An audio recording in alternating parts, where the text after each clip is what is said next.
Good afternoon, everyone. Yeah, good evening. I can see like lot of uh, familiar faces here. So, am I audible? Yes, The voice is, yeah, the audio is quite low actually. This is fine. This is okay. What I'm s- Slightly more would be better, I guess. okay. That's yeah. Okay. So Yeah, no, it's yeah. Unlike the previous courses, right? I think we had this MLF, MLT, or any foundational courses. I think we have been part of. On deep learning course, right? It is not having so many sessions, right? No, this is Mayur. Manoj, maybe you may meet him maybe the next week. Uh, okay, so okay, so I think okay, so for this deep learning, right? So we have only one session per week. So we may not that too also 1 hour session. So I don't think we are going to discuss all the theory possibly into this course. But yeah, one more thing is all of you have gone through the lectures, week one lectures. Mostly, this is a theoretical week, and I think all of you know uh, if you come from MLT, right? So most of you know what is perceptron algorithm. The convergence proof given in MLT was different than this, which is given in deep learning. But I think still it is understandable. Any specific topics you need me to discuss, let me know. I will start with that. So wherever you face difficulty or let's say in understanding the concept or something like that, that is fine. Anything specific? Okay. First of all, can you just raise your hands whether you have watched the lectures, week one lectures, all complete lectures? Okay. Okay. Seven.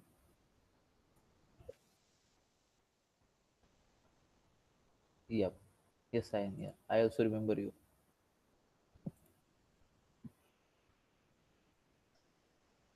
Okay.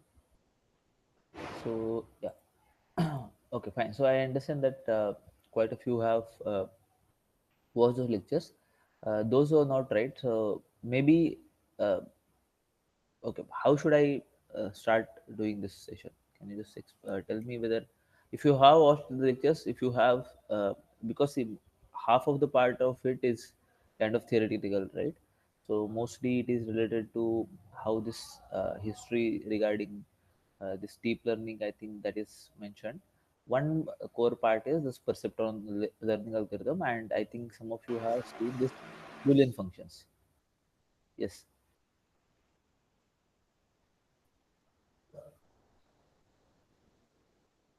Yeah, yeah. Somebody was trying to speak. Can you just speak?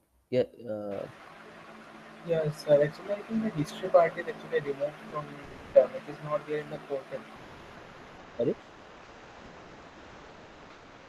It is directly starting from the biological neuron. Before the five or six lectures are there in the playlist, but it is not added in the portal. I think it is there in week zero. It is there, right? Brief history of deep learning. Sir, week zero was not added. So Oh, week not zero is in the playlist, but it is not in the portal. Yes, sir. In oh, Win0 there is nothing like that. okay. Because the previous term portal I'm seeing, right? So maybe I'll show you the see that. So okay, this one is there. So May term portal. It looks like this. It does have this week zero content here, right? So I think you were able to see my screen. It is week zero here, and this week Yes, sir. In this term portal, it is not there. It is directly we like will tell. Win0 is there, Yeah, but okay, these videos are not there. fine, fine. We will ask them to add. I think see this was the things, right? So empty neuron and how this logic works. What is perceptrons, error and error surfaces. Basically, this when you talk about perceptron, I think Sir has shown you by using the 3D graphs, right? Like how these errors will be uh, and error surfaces will look like. These are like simple examples. When you go into detail of this course, right, you'll get to know a lot of error surfaces. Fine. So, and there is this perceptron learning algorithm. Then we have this proof of convergence, and then okay, some functions which are like which functions we call it as linearly separable and which we do not. I think, see, all of you, those who know uh, perceptron, or those who have done MLT, they might know perceptron well, right? So, what is the update rule in case of perceptron? If you do the mistake, then what is the update rule? W new should be W old plus xi into 1. Yeah, so that point which is wrongly uh, classified, we will add that point, right? So wt plus 1, maybe if you see about that t, t as the number of iterations you can think of, or number of mistakes if you like to call it, then wt plus 1 equal to wt plus uh, that for that data point we add for which we make the mistake, right? So that is the perceptron learning algorithm. So generally we have seen perceptron learning algorithm for like certain set of data points, right? But if you use it for let's say, okay, maybe I'll just talk about a bit here. So these are what this is these data points are linearly separable. So perceptron mostly works with the linearly separable data. The data points which we can see here, are they linearly Sir, separable? your screen is stuck in the portal. Which one? Sorry. Maybe I'll just share my entire screen. Is this fine? Yes, sir. Yes, sir. So you can see that. So when we call the data set is linearly separable, when all positive data points and all the negative data points, they lie on the different side of the line, right? Which is separating the data points, right? And what is the equation of that line which separates the data points? W transpose x, right? W transpose x equal to 0. And what are these W's? These are the weights, Yes, sir. right? And x is like all these data points. So if you see that, let's say if these red data points and blue data points were not into uh, or where the linear is separable, they are not like outliers in this case. What should be the line? So let's say this line should be there, uh, but this line will not have that W transpose x equal to 0 as the equation, right? Because W transpose x equal to 0, that line goes through the origin. In that case, we don't consider the bias. In this deep learning module, right? We, or whatever the lectures we are going to see, we will be seeing bias, right? So previously, when we were learning about MLT, the bias was not we haven't considered the bias. Right now, we will be considering bias into these lectures. Fine. So this kind of data, is it linearly separable? No, right? No, sir. No. What about this data? This data set is also not linearly separable. So as you recall from MLT, what learning algorithm we used to have that time, the data was not linearly separable, or this kind of data set we can. So let's say for this kind of data set, we use the You take it soft to a marking. higher. Kernelization. The Kernelization kernelization. for this, for this kind of data, we can actually use the soft marking classifier, right? We can give the bribes, Yeah. and by paying the bribes, this data set we can make linearly separable, right? The support works Yes. best on this. But see, there is another way of doing it. Let's say we know that perceptron, what it does, it can separate the data, or it can work good on what, uh, on the data which is linearly separable, right? So for example, in this kind of functions, right, let's say for XOR function which is given in this lecture, what it, so this is a kind of a network, right? So previously, whatever we have learned, it was related to the machine learning algorithms. Now this, we are talking about the deep learning. And deep learning, what is the most important architecture in deep learning? The neural network, right? So is that correct? So mostly we'll be talking about the neural networks, and the what are its important, let's say, nomenclatures, or what are the important things in this architecture. One is the uh, input layer, right, which you can see here as x1 and x2. Second is what? The hidden layer, right? All of these are called as neurons, and these are like particular separate neurons, and there is this output layer. So each of this is a network architecture, right? Neural network architecture. So and what about these red lines here? These are the biases, These right? are weights. Biases, actually. Correct. So weights, these are the weights for biases. That is fine. This is okay. That is not a problem. So all of these are the weights which are there, and what we can show by using the perceptron, right? So let's say if I use the like perceptron in a series of as a series of network, right? uh, any nonlinear function can also be treated as a linear function, and we can get the desired output. Like for example, in this case, the XOR function, we have looked at it, right? Let me show you that. So this is your XOR function. There is a slight, there is some mistake, I can say, or I'll say that it's not a mistake. The thing is, we said that uh, instead of 0, what we are writing it as -1, right? So you can see here, uh, generally the Boolean functions we consider it as 1 0, right? 1 0, but we can say it as 1 and -1. So the input is not 0 0, input is -1 -1, sorry, -1 and 1. So instead of 0, you can consider this as 1, so -1, and this has -1. Here it is -1 1. Here this will be 1 -1 and 1 1. So let's say if I have -1 and -1 here, right? So what are you doing here at this neuron, at this part particularly? What threshold we will use here in this? So if I wanted this as the output, right? So this is your first case, first input, which is maybe uh, or or if what you want is like finally wanted to have uh, 0 to be outputted here, right? Is that correct? Any issues? Okay, Anand, yes. Yeah, good afternoon, sir. Yes. Yeah, I just wanted to ask, when we just map the 0 to -1 in the input side, Huh. will the output also be mapped to those two elements? Like 0 will be taken as -1, or the output is still 0? You can whatever, see the again, see that is your function which you wanted to describe, right? Okay, let me The output has to be 0 or 1, right? output. You can have 0 or 1 or -1 and 1. What does that indicate basically? This Okay, is so the there's no indication purpose, classes. right? Yeah, so +1 is the positive class, right? Okay, Like, and 0 is what? negative. Negative class. So either I'll write this as 0 or I'll write it as -1. uh, Basically representation wise it does not have any effect on that, right? Okay.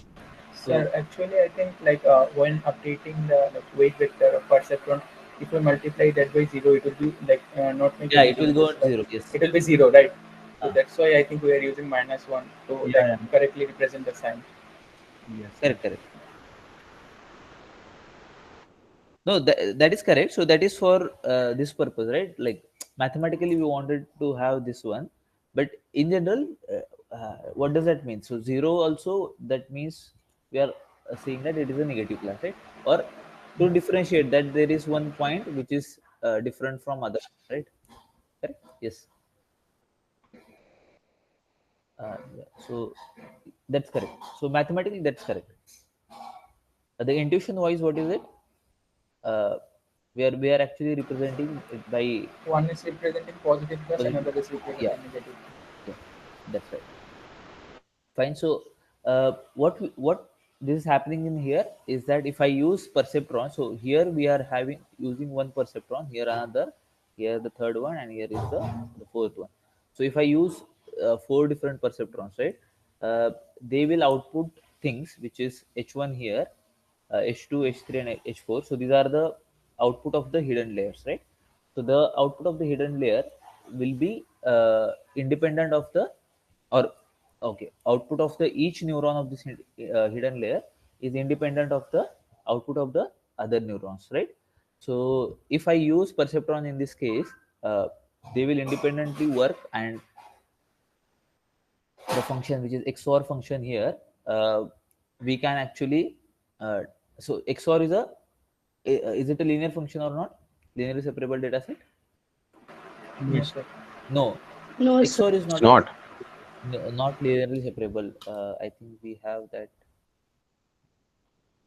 or you can actually look at here So you also. can actually quickly draw it since you did it. Yeah, that is fine. Yeah, I can. Okay, so what are the point, or maybe let us first write down this truth table. What is the truth table for XOR function? So It will be let's high say only when only one input is high. So 0, 0 we get. So -1 becomes -1 also. So we will have -1 1, I think 1 -1 and 1 1. So let's say if this is x1 and this is x2, what will be your let's say I'll write it as XOR, but it's just like y, right? That is the output you need it. And what is the output what do you want here? 0, 1, 1, 0. So 0 here, here 1, 1, 1. 1, 1 1, 0. and 0 here, right? So if I wanted to draw it over here, so what are these points? Let me draw, let's say, green points as a positive class. So which are these positive classes? These two, right? Correct? Yeah. So, and let us say this is your x1 and this is your x2 here. So for the first point, so positive, I'll just draw the positive class first. So when x1 is -1, that means let's say here, and x2 is +1, so that means this point, right? uh, Roughly this point is your positive class, and another is 1 and -1, right? So 1 and okay, this one, okay, this is 1 and -1. It's -1 and 1 will be somewhere here, right? This is your positive class, positive, these two points are the positive class points, and then you have -1 -1, which is here, and then I think it will be here, right? So this data set is linearly separable or not? No, right? No. Because there is no line which uh, which separates all the data points correctly, right? It will give you the error, right? So any line you try to draw here, it will not be able to classify all the points correctly. So when we call the linearly separable data set, what does that mean? All the points in the data set should be correctly classified. That is the meaning of linearly separable data set. Is that correct? I hope this is fine, right? So this data set is not linearly separable. So that's why single perceptron, right, which we try to use. So and okay, maybe I'll just write down the update rule for perceptron as well. Wt plus 1 is equal to Wt. Uh, okay, maybe Wt plus, let's say, XY. x. Cancel. What is it? XIYI. XIYI. XY. Okay, okay. So that can do, that is from MLT we have learned it. Or from here I can just write down xi, only x, right? So that means if it does the mistake, so this is the update rule for single perceptron, right? But with the perceptron, are we able to classify this data set? No. No, No, right? sir. So it will not be able to, because the condition for perceptron to classify the points correctly is the data should be linearly separable. So that means this XOR is not a linear function, right? It is a non-linear function. So how to do that? How to deal with that? So what you can do is you can have the series of perceptron, maybe a series of neurons which will work as perceptron, and then you combine their outputs so that you will get the desired output. So that is what it is done here, right? So if I use this kind of network, we are able to classify it correctly. That is what it is shown in this case. Is that fine? Those who watch the lectures, I think for them it will not be a difficult thing to grasp it, but this is what it is. Is that okay, or do you want me to showcase like how this has to be done? Okay, any specific doubt you will have, let me know. I'll try to answer that problem, because so much of theory is there. I don't know what to. Okay, that multi-layer perceptron is there. Any specific doubts you are having?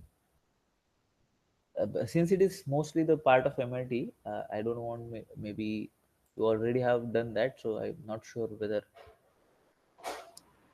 Uh, I have not seen all the lectures as of now. okay, So okay. is it better to just see all the lectures in deep learning, or in addition to that, like after I watch all the lectures, I watched about like 60-70% of the lectures. But so should I also watch the MLT lectures again Not if I have any required. Not doubts? required. Not required. Mostly it is not required. It will be like, so. This is the only part. Maybe you can actually take it from the MLT thing, right? That is perceptron, right? Apart from that, you don't need it, because whatever you are going to learn from now, uh, like similar things will be coming in. Let's say, for example, bias variance trade-off, all of that, right? I think, or overfitting, underfitting. Those concepts I think we have seen earlier, but these concepts are going to be taught in this course in detail.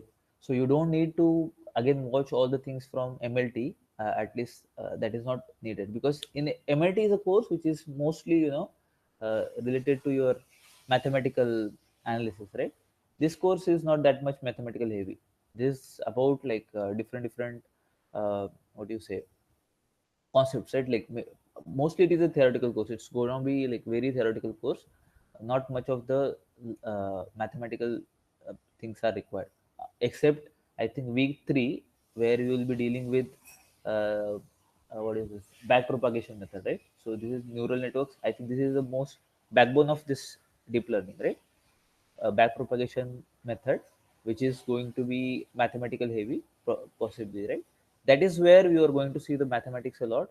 Apart from that, here and there it will be there, but not much.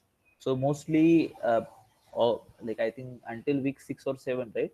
We will be learning about gradient descent rule. So all of you have learned the gradient descent previously, right? What is the gradient descent rule? It is yeah,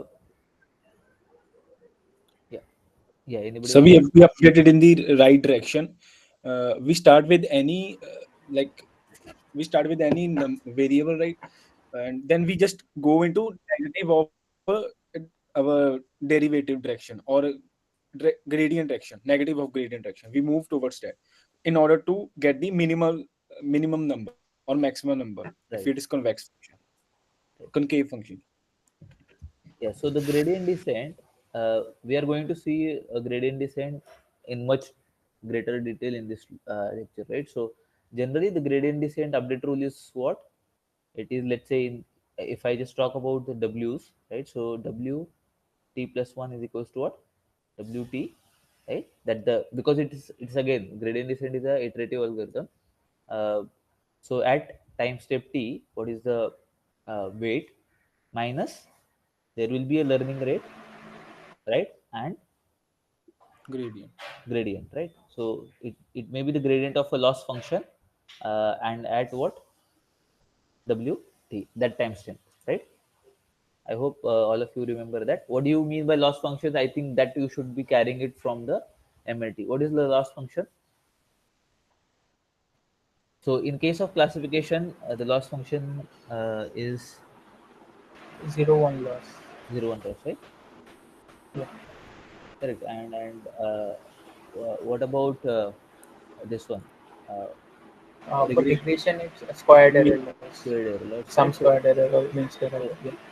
here we are going to see much of it, loss function, which is what is it like? Mostly we'll be dealing with classification, so loss function related to the classification will be there, but we know that squared error loss is there for regression. And what you do in this case, gradient descent rule, you just have these gradients calculated at timestamp t, w, let's say, or timestamp t, and then we'll be looking at different ways to maybe add up this, all these gradients and the learning rates. So that kind of things will be there. So most of the time it will be talking about these things. Then we'll be talking about maybe the I think the neural networks, right? So currently this is a neural network which is shown here, which is a very simple neural network. We will be dealing with much deeper neural networks in this course, right? So uh, is that fine?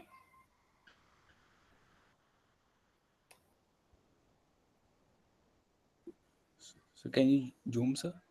Yes. I mean, maybe you can open it in full PDF. Which one? Okay, okay, sir. Okay. This So, fine. yeah.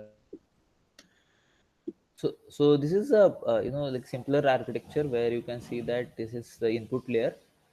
Then you have these are called the hidden layers. And how many perceptrons you can see here? Like 4 perceptrons, and there is one output layer, right? So and what are you doing here? It's the aggregation of let's say W1 H1, W1 into H1 plus W2 H2 plus W3 H3 and plus W4 H4, and that will be your what maybe that's going to be your aggregation. And what you do next, you try to have any function, you will have that y hat, the prediction, and then you take a loss at this point, right? So mostly we'll be talking about that. And I think when we will be in week 3, that time we'll be looking at the loss functions, how to take the gradients at that point, all of that in the like. So that will be like mathematical heavy. So After where does the activation functions come in, by the way? yeah, so activations I think this, so you can see, right? So this is your entire perceptron. So currently we are not talking about it, but let's say this is, let's say there is some weight, right, associated with here. So it will be, let's say, w1 x1, right? That will be your pre-activation, and the activation will be activation function. So you will be let's say all of you have studied sigmoid, right? Uh, Sigmoid function, do you remember? yeah, definitely. Yes. So if you, yeah, so when I say this w1 x1, that is your linear function, right? Correct? Yeah. That's going to be linear function. And if I Yes. pass it through the sigmoid function, then it will become your so the Non-linear. output of that sigmoid, right? That That will be becomes your what? probability Activation. based. Yeah, that is fine. But what I'm trying to say is that the sigmoid function in that case will be your activation Activation function, right? function.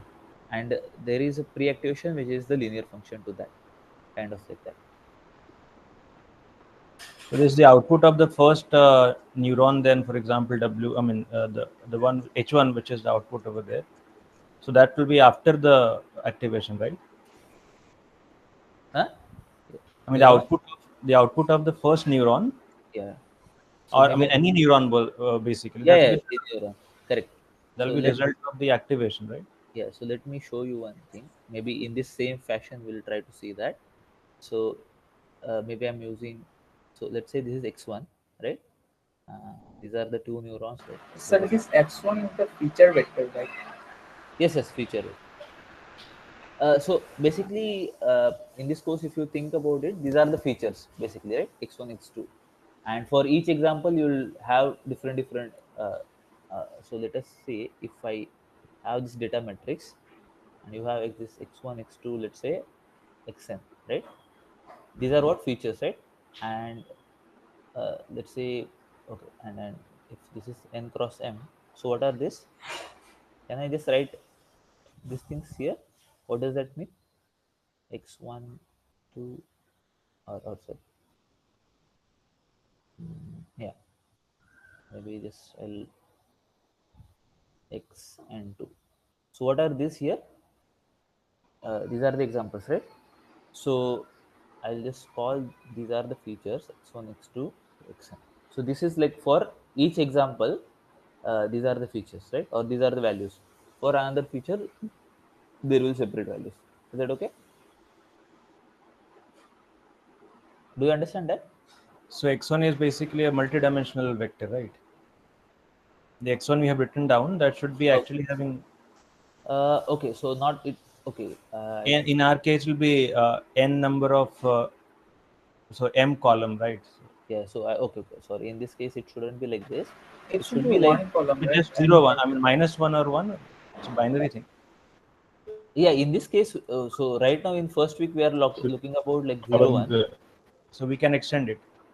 Yeah. So it will be like it can be real values, right? So it can be a feature of maybe different values, right? So currently this is like Boolean feature, but it is not like this in real case, right? Or whenever we talk about neural network, it will not be that case.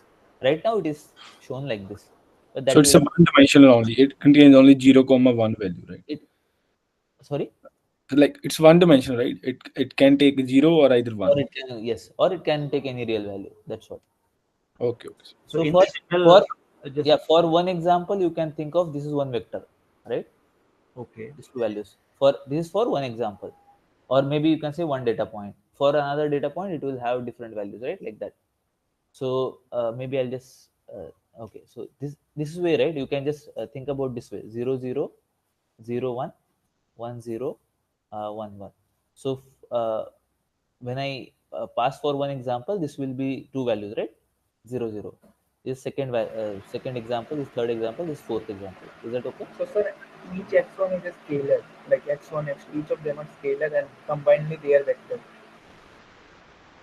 Uh, Combinedly, their vectors in the sense what you are talking about, Like here you are saying 0 0 x1 like and this. x2 is Okay. 0 0. Yeah, yeah. Yeah, So that's correct. combinedly x1 and x2 is a vector, and x1 itself is a scalar. It can be either 0 1 for Correct. MP case, or going forward it can be any real value. Correct. Correct. So so when I have W1 W2 here, then how does it will multiply? It will be W1 X1 plus W2 X2, right? And when I then if I take W transpose X, right? In that case, what Sir, that will be W1 W2, and okay, just a I minute. have not watched the lecture on sigmoid function, but for some reason my brain is screaming softmax function. Is sigmoid function related to softmax? No, there is a difference between softmax and the this one sigmoid function. I'll talk Okay. about it. First of all, I'll finish this part and then maybe we'll talk about these two functions. So this W1, W2 and X1, X2 are here, right? For first example, suppose, right? What I let's say I don't know W1, W2, but what will be X1, X2 values 0 0, right? And for second example, it will be like this. So this is going to be or this way we are going to think about this these lectures, right? Is that okay? Now are Yes, you sir. able to yeah, this, let's say this is your simple neural network, right? Maybe activation pre-activation you will be seeing that into week 2 or week 3. uh, is that fine? Okay. Now sigmoid function, let me talk about sigmoid function. What is sigmoid function? How does it look like? It 1 by is 1 upon 1 e plus e raised to the by power minus, let's say I'll talk about W transpose X here as of now, right? yeah. And what is your softmax function looks like? That's for a Softmax multiple. is e to the power, uh, I think it is W transpose X and divided by, sorry, what is that?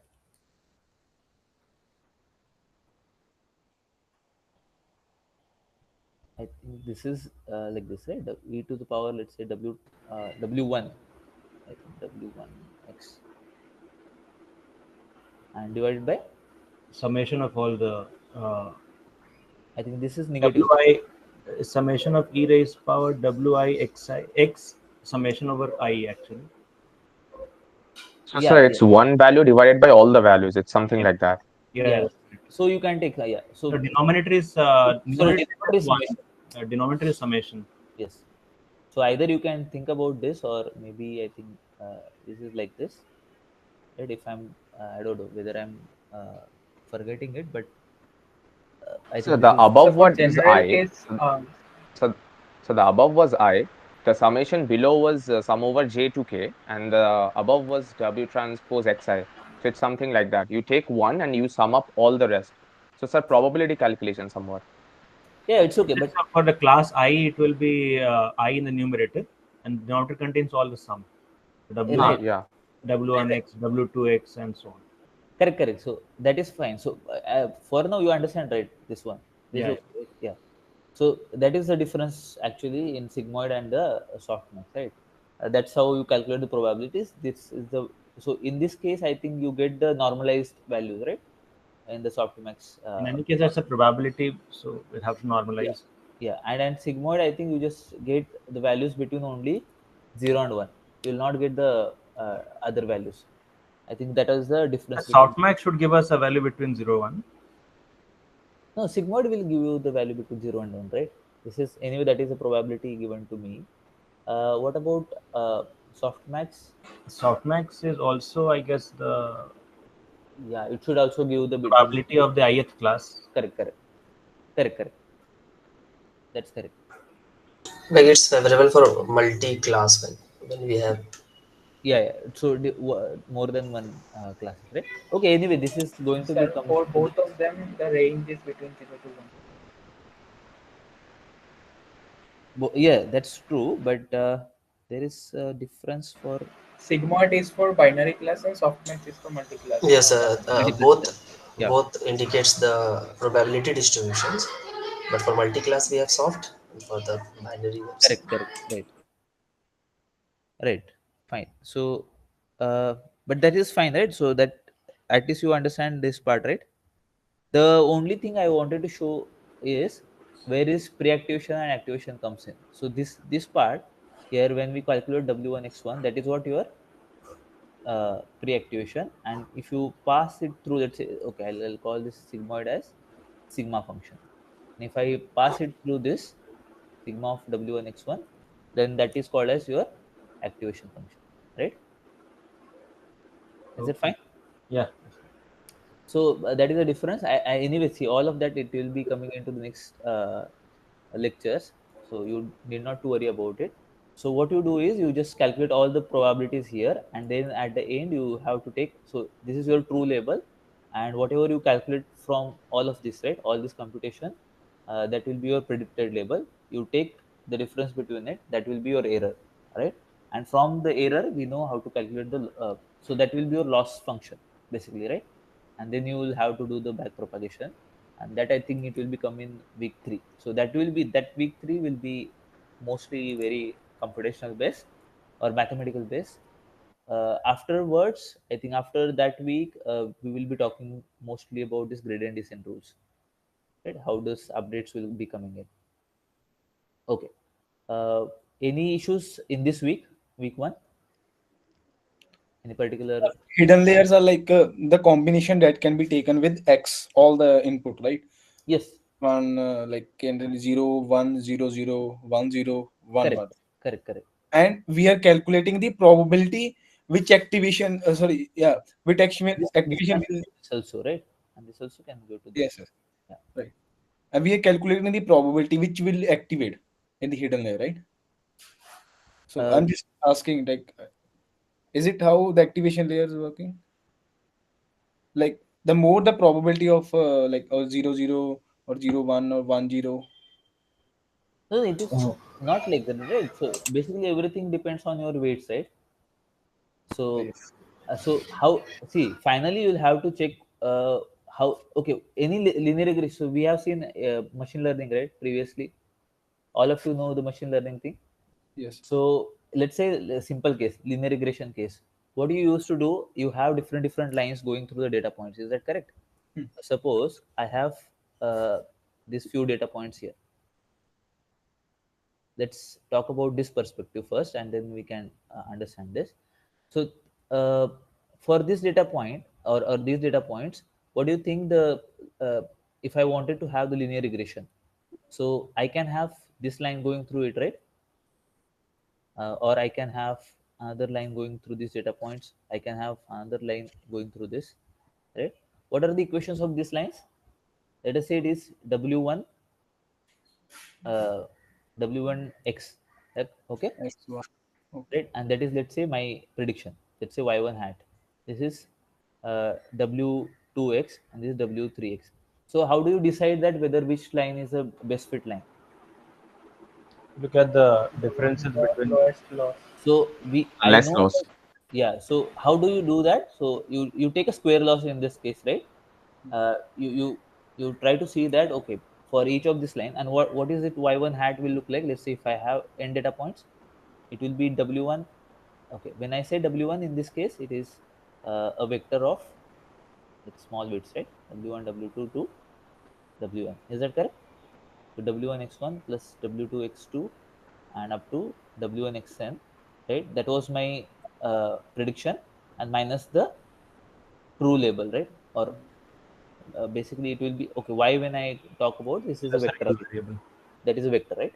No, y is a real variable, I guess. Sorry, y is a real value, and now in this case, what you try to do there in that situation, Try to minimize this.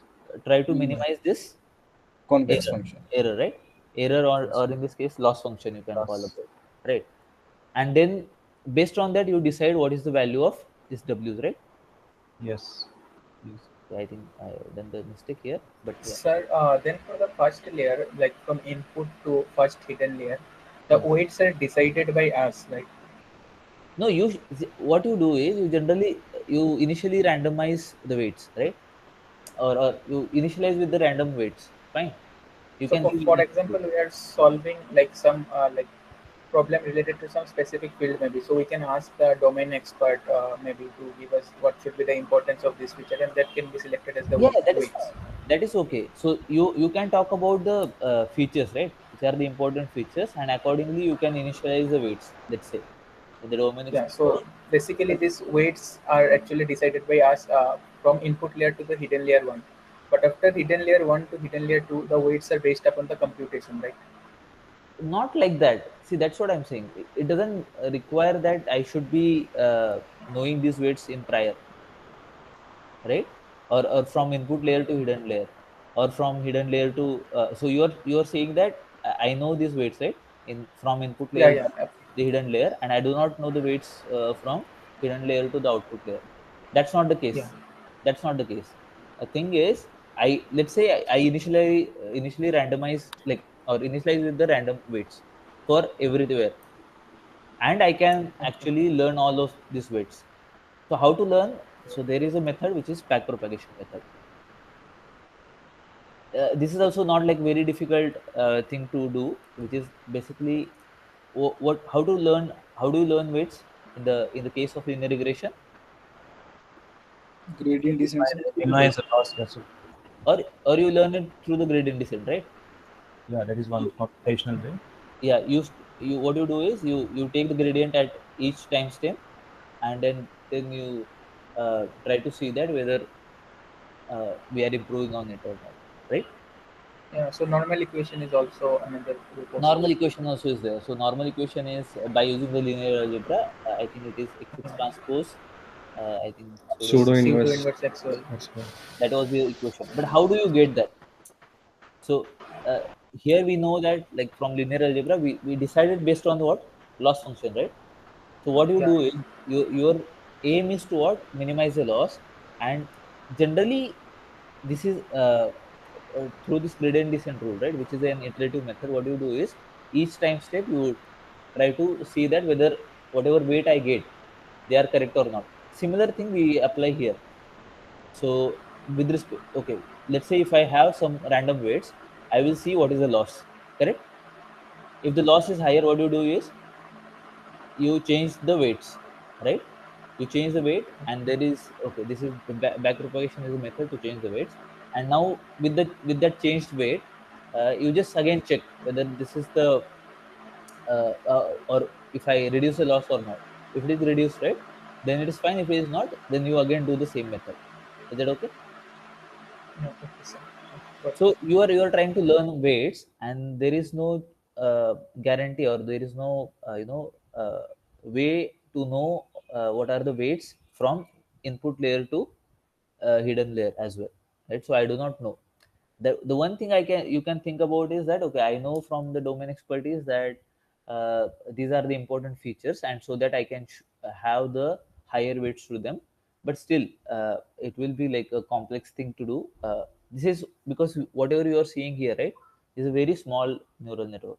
But usually this is not the case, right? It will have like a very high number of parameters, even in millions, right? Or the large number of neurons are used in there. So that's not that easy, right, to have. Is that okay? Okay, so even if we initialize some random weights, Yeah, whenever we we'll will look eventually, into yeah, the yeah, features at the end of the like before like at the end, we'll learn the weights properly. correct. Because this back propagation method gives me the way to learn all of these weights, the correct weights. Fine. And I think you, all of you know that like training errors, right? The training error, test error difference, the validation set, how, why we need that validation set. Similar Yeah, concepts yes. which were there in MLT, right? We are going to see here, but with the fresh perspective. So there we have just understood like what is the validation set or validation error, what is the validation error, what is the training error, what is the test error. Here, those actually those concepts, right? Those are like very important concepts in this course of deep learning. Okay. Yeah. Excuse Yeah. me. Yes. Yeah, there. I mean, I just wanted to ask: is there some, kind of relation between the linear separability and the excitatory and inhibitory inputs? Are There they is somehow related? I mean, no, no, no. is there a straightforward way to figure out, okay, which if there's an inhibitory input, then will it? I mean, say, uh, the. I mean to say, Yeah, understood. But I think this linear separability does not have any relation anything with to this. do, right? Okay, No, no. anything. So see, and inhibitory inputs and all of that, right? That is for only this week, I will say. Yeah, that's fine. After this, yeah, after this, it will not be there. Okay, so, Okay. so, but inhibitory input is what, like, so, see, this is only required when we are dealing with this Boolean functions, right? Yeah, yeah. But many Majorly, decisions are like Boolean, so yeah. So majorly in the after this week onwards, right? They are not actually dealing with this Boolean functions at all. This is to understand that what is the initial thoughts of these people, right? Those who yeah. have started this MP neuron, that McCulloch's Yes, neuron, yes. and for that how they come up with the ideas. How can we? So see, there is no learning happening if you understand it, right? There is no weights calculation Yeah, there's inside. no weight in this case, at So least. that means there is no learning. We are just trying to force it, right? That okay, if I have this inhibitory input, I'll get that kind of output. So that's not like learning. This is the greedy way of doing it, right? Like we are just forcing it. Okay. So that is not and anyway that is not related to the this your linearity separability conditions. Okay, fine. And there was this PA. There was one question which I was dealing with whether. Okay, okay.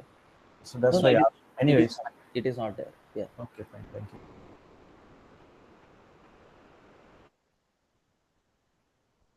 Okay. Anything? Okay, Himanshu. Yes.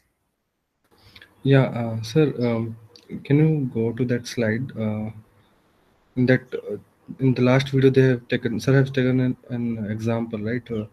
In that there is three layers, right? Yeah, this one. So for this one, Which one? Oh, this one. yeah, this one. Yeah, Okay. let's see.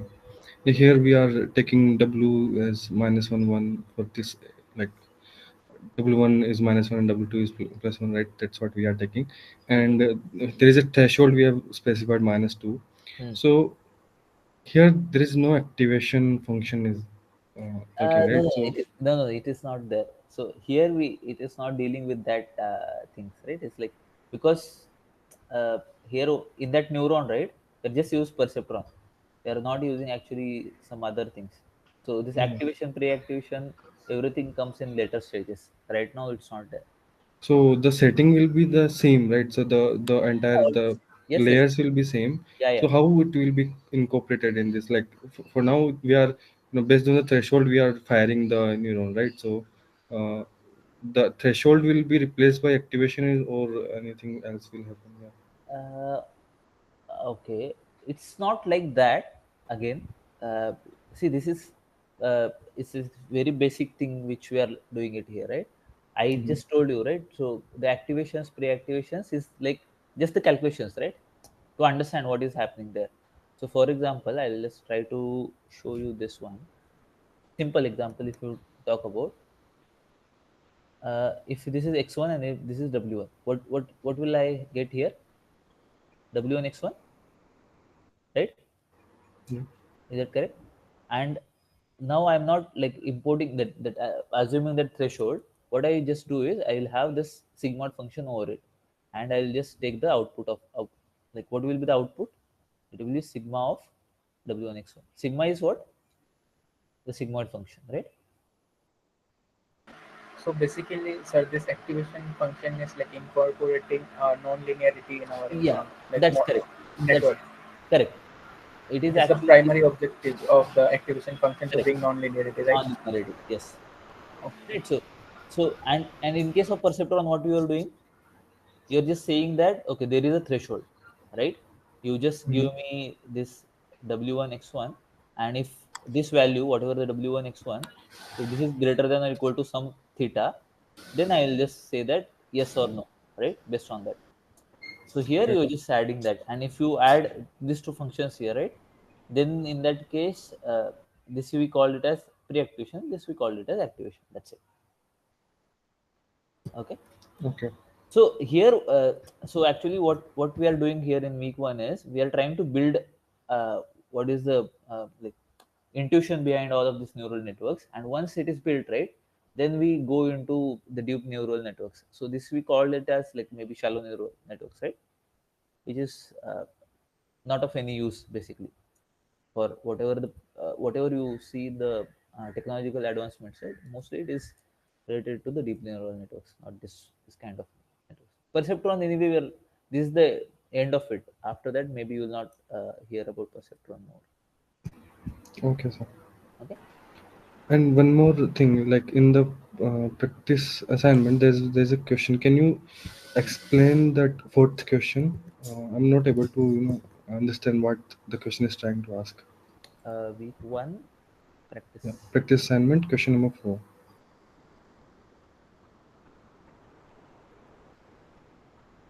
The statement that all Boolean functions can't be implemented only using the excitatory inputs is This is the question I was talking about as well. yeah. So what do you think about it? Now at least I know the answer. So Okay, so okay, but the thing is, this is related to this slide. You can think about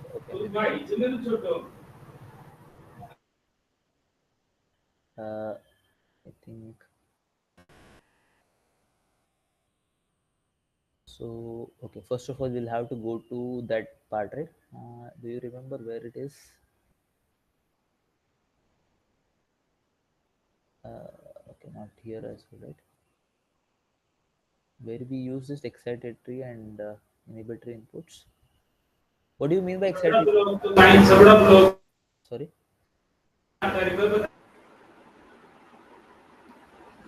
the excitatory input, I mean the inhibitory input is something like if that is high, then the output is always going to be 0. Yeah. So this is what your inhibitory, right? This when you call it. Yeah, the circle represents the inhibition. These are like like normal. So whatever you pass it, and if it does not, right, so it will not like reverse it, right? Is that correct? So whatever exact, let's say it is 0 0 0, then it will have 0 0 0. But if you have 0 as x1, then it will have 1 as the like opposite of it, right? Basically. No, inhibitory, I think is something like there's one particular input which, if One, that one, is high, in that case, irrespective of what the other inputs are, the output will be low.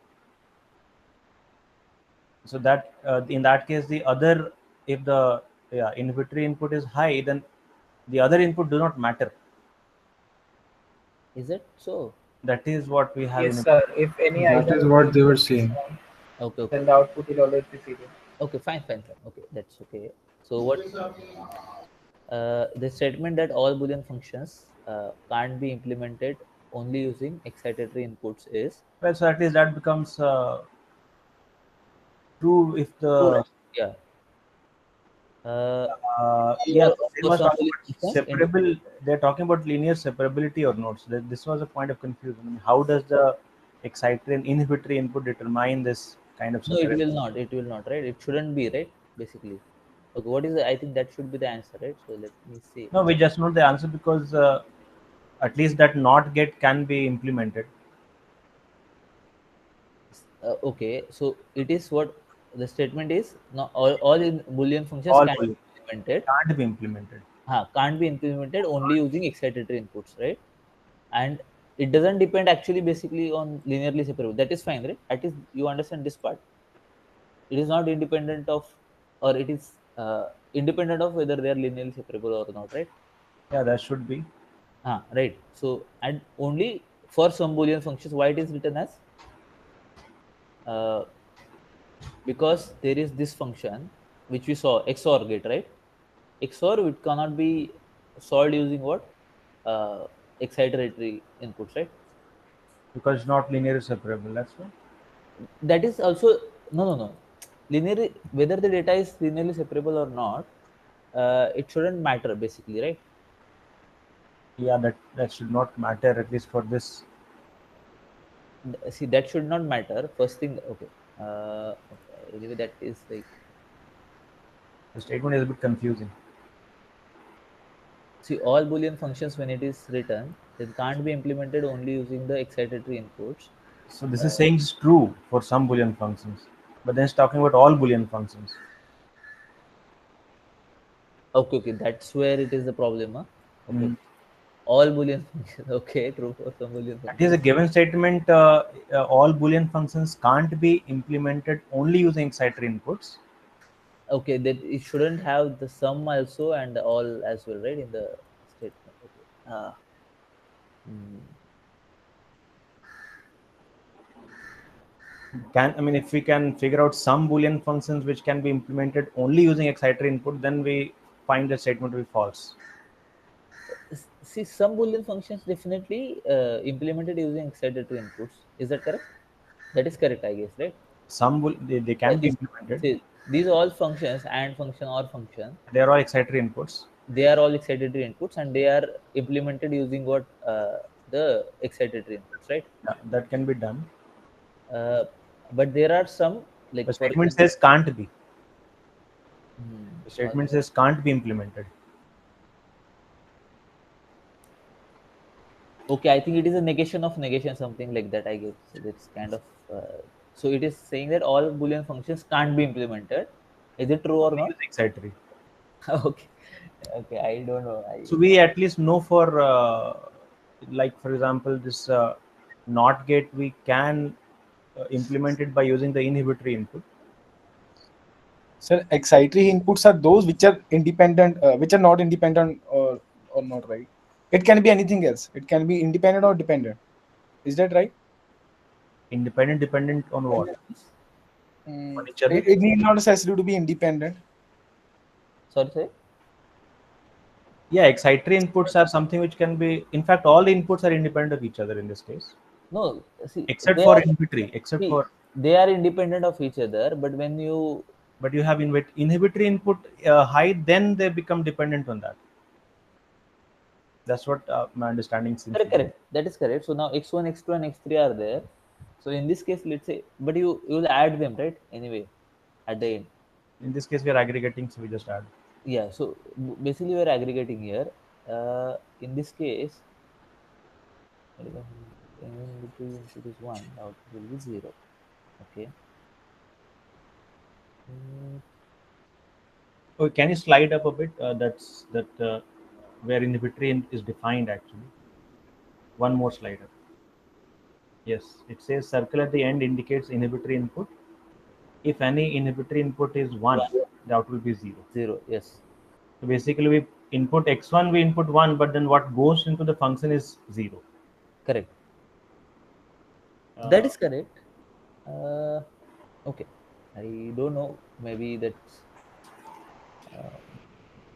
Okay. At this point, I'm not able to answer you this question's answer because The statement is a bit confusing, which is given in the PA actually.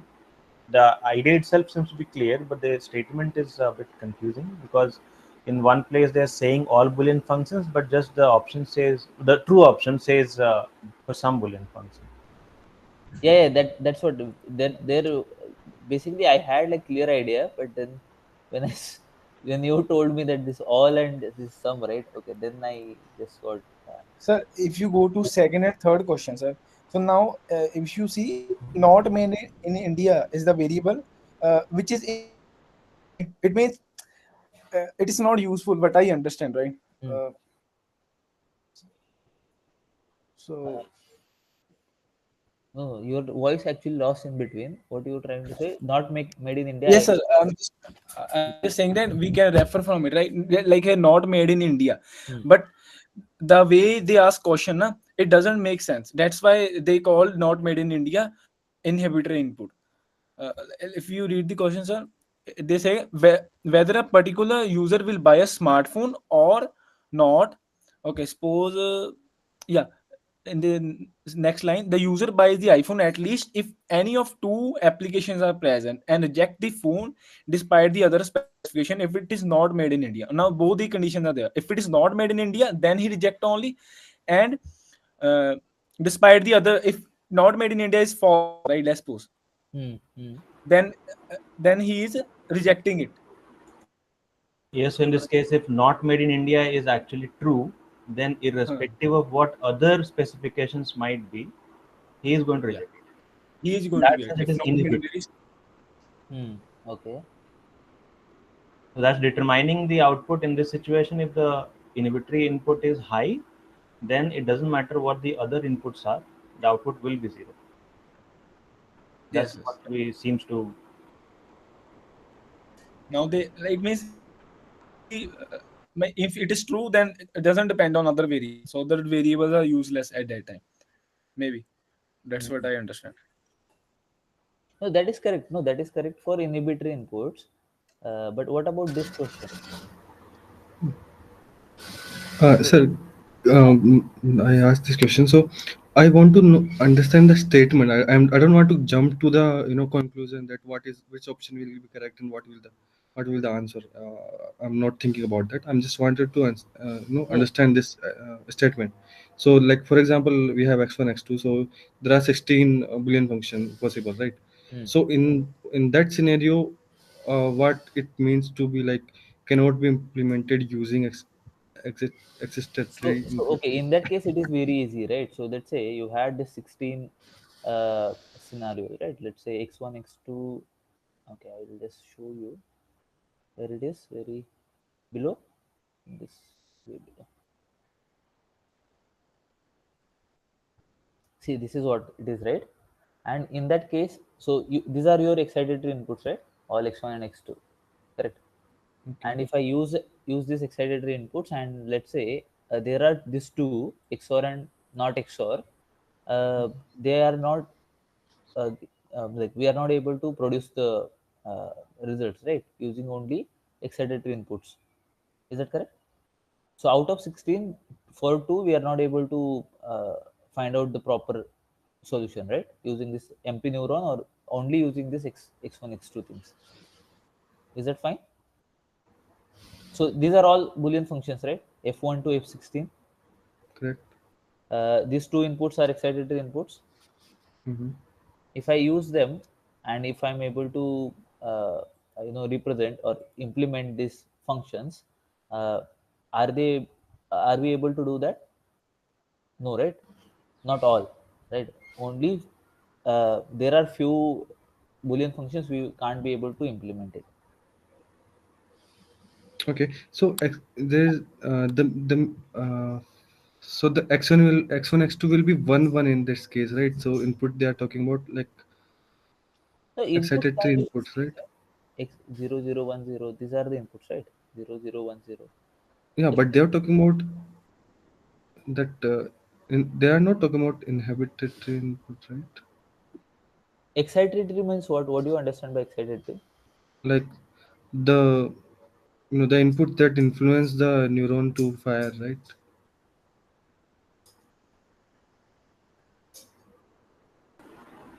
Excitatory doesn't. I mean, Hmm. it's not always going to fire. Basically, firing is determined by the Threshold. aggregator actually. Yeah. The sum determines it, right? Threshold. The threshold determines the aggregate. Yeah, This but they influence, right? That's what Yes, I'm saying. They excitatory inputs influence. are going to be the inputs which are kind of the one which will determine ultimately, but not alone, I guess. Okay, so excitatory basically is like they are, uh, what do you think about it?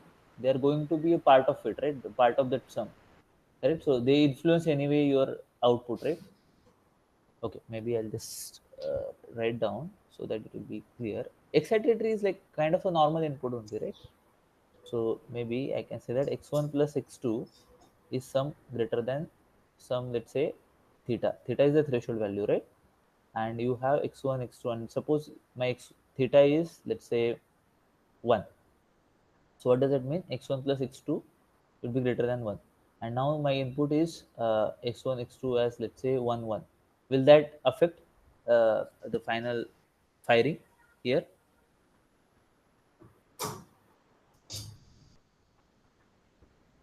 One one, and it will, right? So Yeah. what will be the output? Output will be 1. But if it is, let's say, 0 0, so instead of this 1 1, it will have, let's say, 0 0. What will happen? It will still, it will fire, right? That neuron, it will fire, right? Fire in this, okay, fire means, what do you think of, like, let's say it will have 1, but it will give me output as 0, right, in this case? Yeah, it will give 0 because it's less than 1. And so excitatory means they are actually influencing, right? So that means whatever the value of x1 takes, right? X1 is your this is boolean variable, right?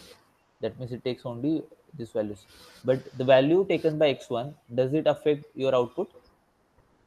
Yes, right? And the value taken by x2, does it affect your output? Yes. So when it affects your output, that is your excitatory input. Inhibitory means, like, if it is there, then the other features will not have anything to say, right? They will become useless. That's what it is, right? Um, but here in for 0 0, Mm. let's talk about OR function. So the output will should be 0, right? So Or means in this what? case, Okay, if I or take 0 0, then it's not influencing anything, right? It is influencing in the sense as giving the output 0. influencing means it is okay. Influencing, I don't know how you're taking it, but Well, that's part of the input outputs. That's what we have. I okay. mean, So I'm not able to get it right. It's quite it's okay. It's confusing. okay. See, the thing is, it generally what happens is, okay, this one one. When I say one and one, right? What should be the output in this case? Or function, if I wanted, is one, right? Yeah, Zero zero, huh? nothing. Yeah, go ahead. Correct, right? One Yeah. zero is one, right? Zero in is one. So that means if I wanted to make a decision in this case, right? If this was my what should be the threshold in this case? Let's say if I wanted to implement this OR function, what do you think the threshold should be? Threshold should be greater than or equal to 0.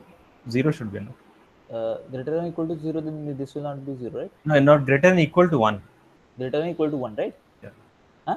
Yes. So if I wanted to implement, then what should I do? This I should be keeping this theta as the threshold one, but to decide this theta, or to decide this output of this function, do I need both the values of x1 and x2, Yeah, we do Yeah. both. Oh, right? if one of them high is, then we don't require both. No, but in general, if I wanted to make a decision, Yeah, in that case, both are needed. I should know, right? I should know what is the value taken by x1 and x2 both, right? Yes. So that means they are so x1 is important feature and x2 is also important feature, right? Yeah. Because the values taken by them, actually I'm able to use it. But what if one of the input is inhibitory? Then in that case, what happens? If it becomes 1, whether the other output is 0 or input is 0 or 1, right? It will not affect my output capabilities, right? Is that fine? Yes. Can you come again, sir? I'm not Okay. So let us say if my, let's say, excitatory input we are talking about, right? Let's say this is my x1 and x2, right? So these are the two variable or inputs we are talking about, or let's say in case these are the variables.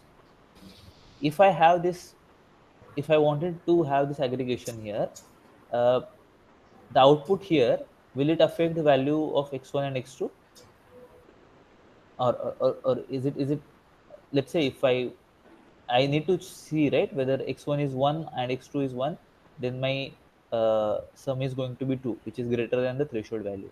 If my x1 is, let's say, 0, and if now is it dependent on what is the value of x2, that then only it will fire, Yeah. right? Suppose if my x2 is 1, uh, does it dependent on what is the value of x1, it will fire? No. Why not? It will, right? Yeah, it will fire because the threshold. See, in this case we need it, right? We need what is the value of other variable, right? In this So case, how does it matter? Like if it is 0 and 1, anyway it's going to fire, right? If x2 is 1, then doesn't matter x1 is 0 or 1, right? Because some will be 1 only. so that okay, I don't know, man. Like, now If x1, we can think of like a particular example. Like x1 is, for example, the answer for the question whether or not I need a certain object, for example, and x2 is the answer of the question whether or not I have the money to buy it. So in this case, x2 is an inhibitory input in the sense that if I don't have the money, then irrespective of whether I want it or no, I can't buy it. In that sense, one of the variable becomes inhibitory.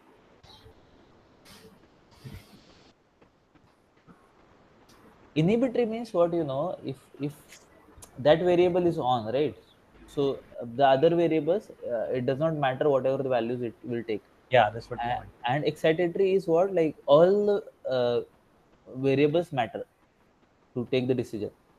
Is that fine? Okay, so now I think Himanshu is saying that if x2 becomes 1 Yeah, for yeah, x, yeah. In this case, but it's okay, so in that case, it should be.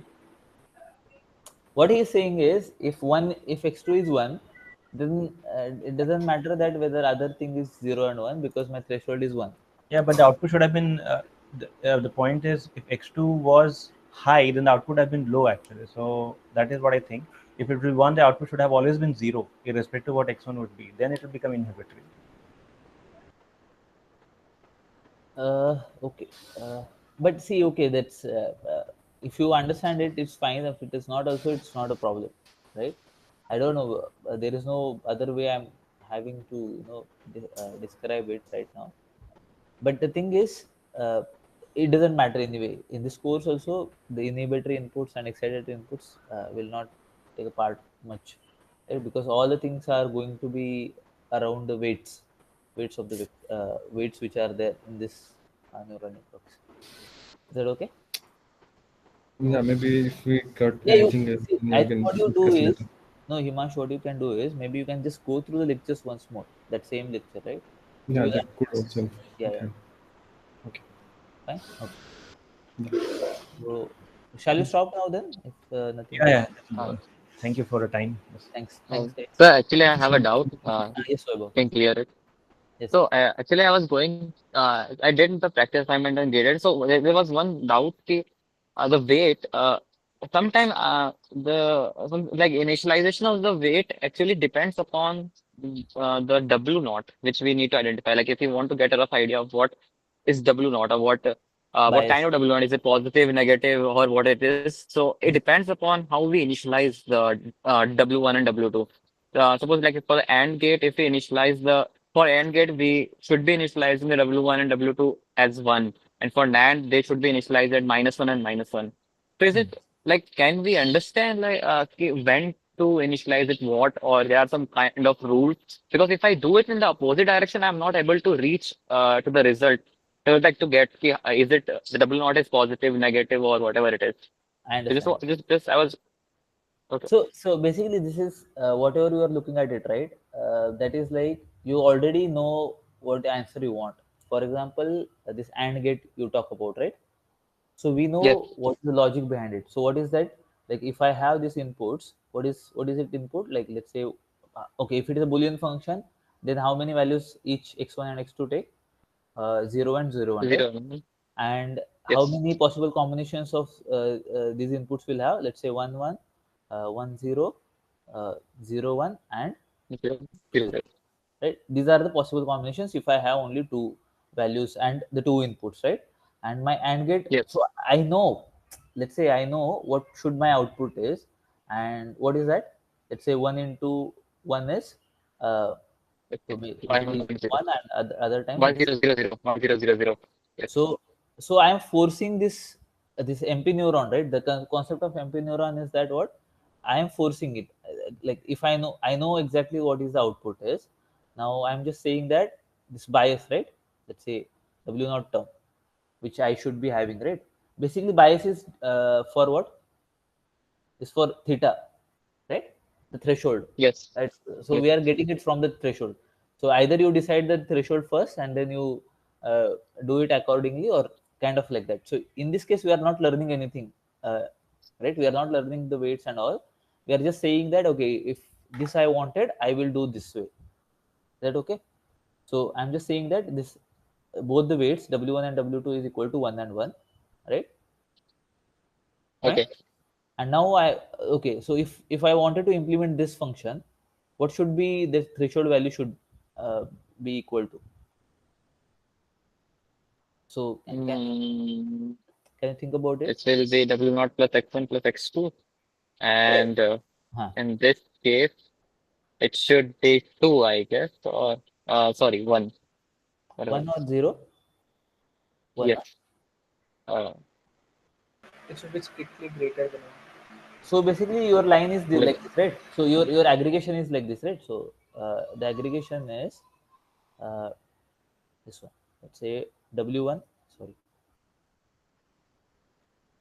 is W1 x1 plus W2 x2, right?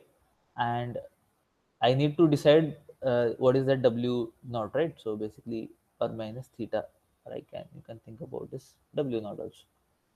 Anything is fine in this case, and it has to be equal to what? Greater than or equal to greater 0, than 0. right? So that is Yes. what the linear uh, separable data points will be there, right? Then only I'll be able to Yes. separate these data points. That is what we are understanding. Now, in this case, W1 and W2, let's say if I take 1 1, right, that means we are giving the equal importance, right, to both the features. We are not saying that any of the feature is less important. And now it is W naught, which is greater than or equal to 0. Now, what is that W naught should be? In other words, can I write like this? X1, X2 is greater than or equal to minus W naught. Is that fine? Yes. Yes. So if I have this 1 plus 1, right, that will be 2. Uh, and I wanted to output my function is 1 if this is greater than or equal to this quantity. Is that correct? So this 2 should be Yes. greater than or equal to minus W naught, right? Then let's Hmm. say if it is 1 plus 0 is 1, in that case it should again be a, like greater than this. And then I think this for third case also it will be like this. And zeroth case, what should be equal to? Or okay, maybe I'll just talk it about. Okay, let me tell you. So what this W naught should be equal to, right? So that is, so when this is, let's say if I have this rule, let's say my x1 plus x2 should be greater than or equal to, say, 2, then it will uh, like then y should be equal to 1, else it should be equal to 0. If I just put that condition, will that satisfy my this gate, this entire thing, Yes. right? So right, so that Yeah, means because, yeah. then theta should be equal to 2, and in the another word, minus W naught should be equal to 2, right? And the W naught equal to Yes. minus 2. Now I just put it minus 2 here. Fine. Now what will happen? Yeah. Let's see. Now I'll say that this is my x1, this is my x2, and my bias is what? Minus 2, which is W1 minus W 2. naught, Yeah. right? Now, if I have x1 as 1, plus x2 as 1 1. minus 2 greater than or equal to 0. Hmm. It That is will 0, fire. right? It is 0, right? So Yes. that means it will Yeah. output 1, right? So then the 1. output is 1. If it is 1 plus 0 minus 2, what is the answer? This minus 1. It Is is it greater than or equal it to is 0? 0. No, right? Yes. So 0, then 0. Yeah. 0 and like that. So you have cooked up it, right? So Yeah, how but we assume that W1, W2 equal to 1. Can we do minus 1 in this case? minus 1 Will we get the answer? If minus we 1? assume W1 and W2 as -1 and -1, will we get the same result? No, then you'll have to, then your bias will change, right? It will work. Let's say you wanted to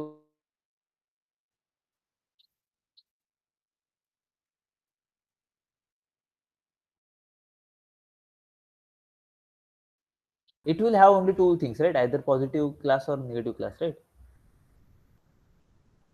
Yeah, sorry, actually I lost your voice.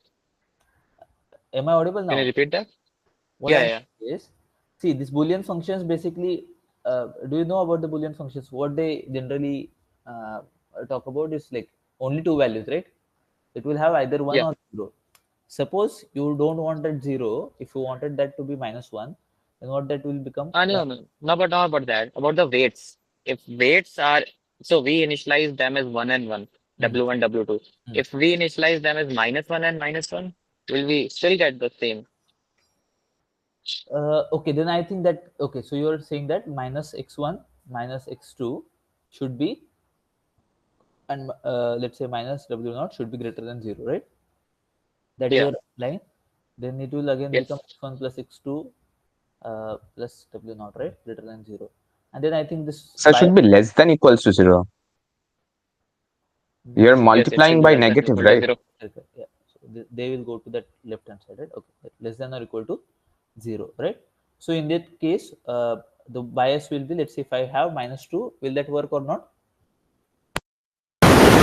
Just plug in the values. I think the bias, it will work, right? It should be working in that case also. But I think bias will be positive, right? Previously, I would be using -2, so it is 1 plus 2, 0. It should work, right? Now, So here if we initialize W0 as -2. -2. So this equation will become x1 plus x2 minus 2 less than or equal to 0. For 1 and 1, it will have, will it satisfy the condition? Yes, right? Yeah. Then it will fire 1 for 1, 0,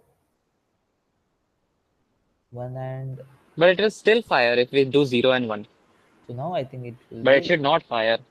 so it will be So this. the thing is, yeah, that's what. So here it will be +2, and before case when we initialized W1 and W2 as 1, 1, it was -2. Correct. So So the so bias will the change. sign is changing. Huh? Yeah, Sorry? but yeah, yeah. So the sign changed. See, there we thought when we initialized at 1 and 1, we Hmm. thought that we assumed that okay, the W0 should be somewhere in the negative region. But here, when we initialize the W1 and W2 as -1, we came upon the solution that the W0 now should be in the positive Positive. region. Correct. So, yeah, but that completely depends upon what we are initializing the So weights. that means like weights So, are important, no? Correct. That is true. So how you are initializing the weights, and accordingly it should compare, like it will work, right?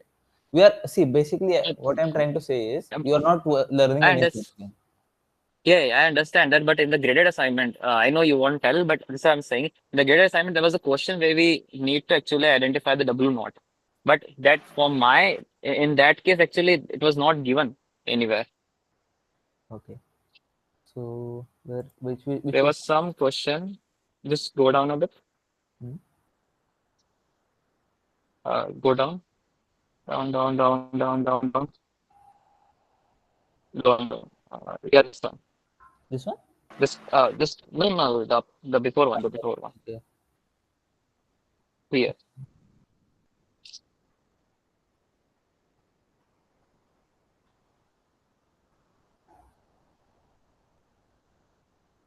So the, So yeah, here actually, you have that so option. here, okay. So we can because that was telling the positive, negative, non-negative. So I was like, because for my thing it was I was getting different answer when I was initializing W1 and W2 No, but it depends on that, differently. right? It depends, right? We have seen it, right? Uh, that's fine. Okay. That understood. Like We we don't have a can proper solve rule, we that can question initialize by anything. graph method. I mean, particularly this question, we can just draw the data points and accordingly we can just find a line and we can think of what is the y-intercept in this case. That's the main bias from mathematical background, right? We say that, okay, fine, that bias is used to center the data. So if we find any negative slope line where the y-intercept is, if it is positive, then it's positive. Yeah, correct. Yeah, the line will change accordingly. Is it? Yeah. That's There is no that's like exactly Slope proved. will change. slope will That's change. exactly Yeah. proved, right? That's correct. Yeah. I think there are sir also have shown you that GeoGebra, or I think that uh, where you can change the weights and weights and biases, right? There is some slide where he is showing you by changing W1s and W2s, and still it will be able to classify it correctly, right? So there is no like Yeah. Yeah. particular one line which can actually separate the data, right? It can have multiple lines. That also sir has shown. Mm-hmm. So it is fine. Yeah. So Understood. Understood. yeah, So this all are in sync. W1, W2, W naught. Everything that's is fine. in sync. Like Yeah, it. it should be right Uh. because that is the equation.